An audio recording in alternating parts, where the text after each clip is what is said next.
Two major defense companies are in a battle for the future of Canada's fighter jet fleet. Sweden's Saab Gripen versus U.S. firm Lockheed Martin's F-35s. This comes after Prime Minister Mark Carney ordered a review of Canada's F-35 contract with Lockheed Martin following the launch of U.S. President Donald Trump's trade war. Well, now Sweden is in a full-court press to secure its own Canadian contract with a massive delegation in Canada pushing for deeper ties. They're promising to create thousands of jobs in Canada along with it.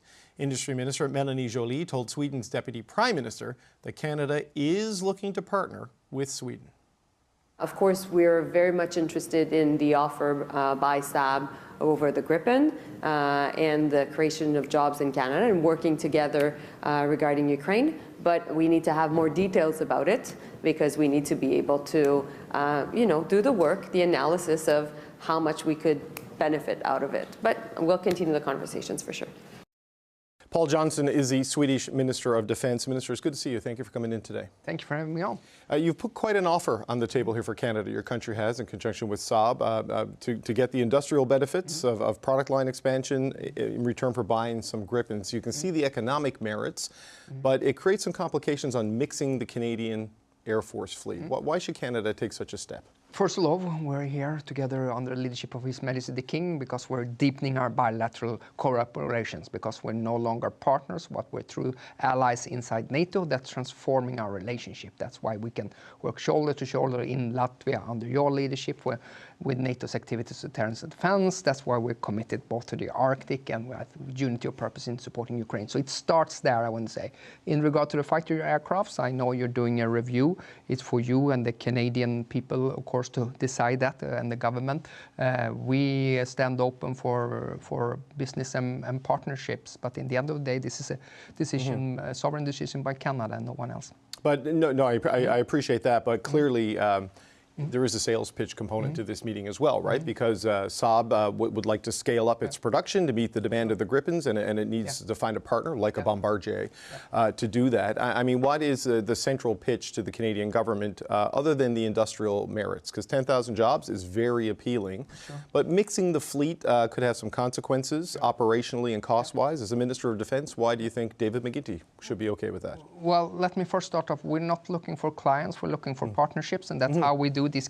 We're a small country. We can't offer you bilateral defense guarantees, but we can offer partnership, and that's how we've been doing it all the way along. And we score well when it comes to innovation and technology and industrial participation and technology transfers. That's our business model, and we stand open to anyone who wants to engage into it. I've been hearing the issue about mixed fleet as well. I can only refer to the Nordic cooperation where, for example, Finland and Denmark and Norway are using F-35s. We're using the Gripens, but we still have a common Nordic air power concept, and we're interacting and working very, very closely together. For us, from a strategic perspective, it actually creates more dilemmas for Russia because it's exposed to two very qualified fighter aircrafts. They have to diversify their protective measures when it comes to their air defense systems and so forth.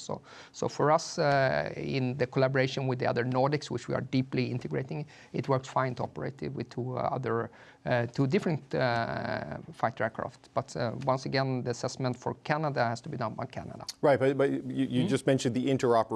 That's been sort of the question about this, right? That a mixed fleet makes some challenges for the ability for them to align properly on particular missions, well, duplications of training and maintenance, these things. Absolutely. I think one thing when it comes to the Gripen system, it's of course interoperable with Link 16 and Link 22. It's completely NATO operable. So that works fine. Then I think then you have the issue of the logistics and maintenance. This is one of the things that attracts a lot of interest for the Gripen, is that it has a very light logistic footprint. The forward logistics consists of the fighter aircraft, the pilot, and 5 logistics officers. So it's very efficient in that regard.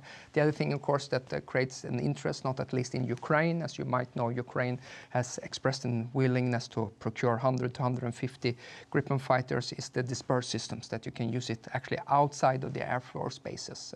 So that, I think, and in combination with very agile electronic warfare systems, system.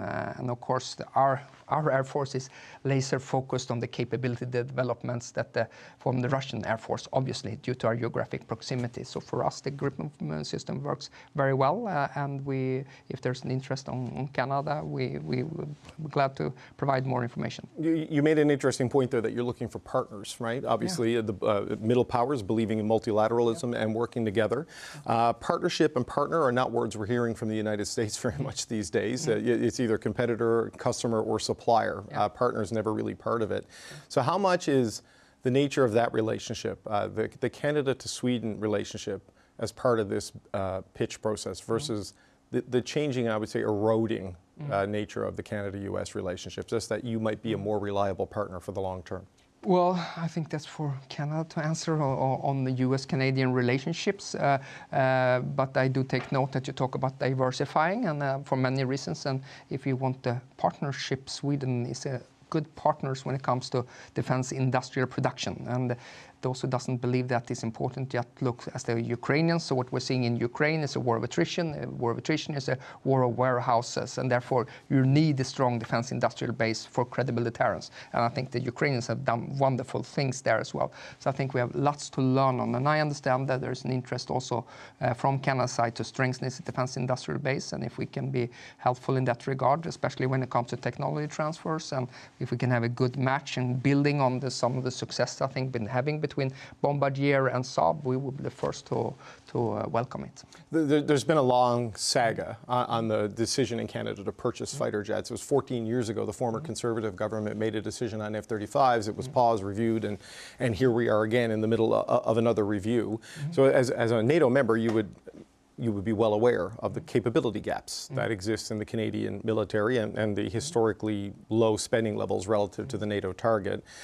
So a big concern a lot of people, ex-military and current military, have is on the life of our current planes running out and Gripens not necessarily being available at a point when the CF-18s need to be retired, and the F-35s might make it. So what do you know about Saab's ability to meet timelines, to maybe accelerate timelines, and deliver so there isn't a large capability gap for Canada? Well, without going into specifically to Canada, what I can say is that Saab, as we're very pleased, they developed a new Gripen ecosystem, especially has a unique capabilities when it comes to electronic warfare, which is, and you know, we're also developing further also with AI models, but that they've been keeping the delivery times in Sweden, and we're very pleased with that, and they've been keeping the delivery times also in Canada, and this is of course an existing platforms that we are operating and integrating now into the Swedish Air Force.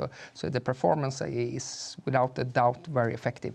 Now what we are looking for, especially if we are also together with Ukraine able to reach an agreement on them providing them with the Gripen Echo as the backbone of their air defense system with the Gripen Echo, then we are looking for increased production. And that's why I'm talking about partnership. And I know you have a strong avionics sector as well, and that's why we are very interested in deepening our cooperations and possibly doing things beyond the global eye. Are you talking to other countries about this? Not as customers, but as partners on the building out of the defense industrial capacity of Saab and Sweden more broadly, other than Canada? Is anyone else on your list for this? The Ukrainians, and of course we talk because the Ukrainians knows there's a strong commitment in Canada for supporting Ukraine. I think you have a diaspora of over 1 million Ukrainians as well. So the like-mindedness there, I think is really great. In any way we can support the Ukrainian, including the Ukrainian air defense, I think is commendable as well. And I think for us to produce 100 to 150 additional Gripen fighters on top of the one that we're doing right now in Sweden, and of course, you know, Colombia joined, and we have Brazil and other places, that's going to require increased production, and that might take place in Sweden, or it may take place elsewhere. But I think it might be challenging to do it all in Sweden, to put it lightly. Right. So, look, the components of all of this align, very broadly with the agreement that the Prime Minister Carney signed with the European Union earlier this year on a deeper strategic partnership on defense and other areas. We spoke with Kaja Kallas on the show last week when she was here for the G7 Foreign Ministers meeting, and she talked about Europe needing to change and evolve in a rougher world, right? The rule books are being thrown away, the global order is changing and unraveling, and they need to turn the economic power of the European market into military power. I mean, where does something like this fit into that kind of a view? Because the war in Ukraine is right on Europe's doorstep. Yeah. It's been going on for a long time, with Russia not having an equal economy to the combined powers of NATO.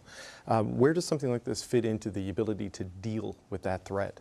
I couldn't agree more with Kaja Kallas in that regard, because this is a time when other allies inside NATO have to shoulder larger responsibility. And the message coming out from Washington actually for decades, but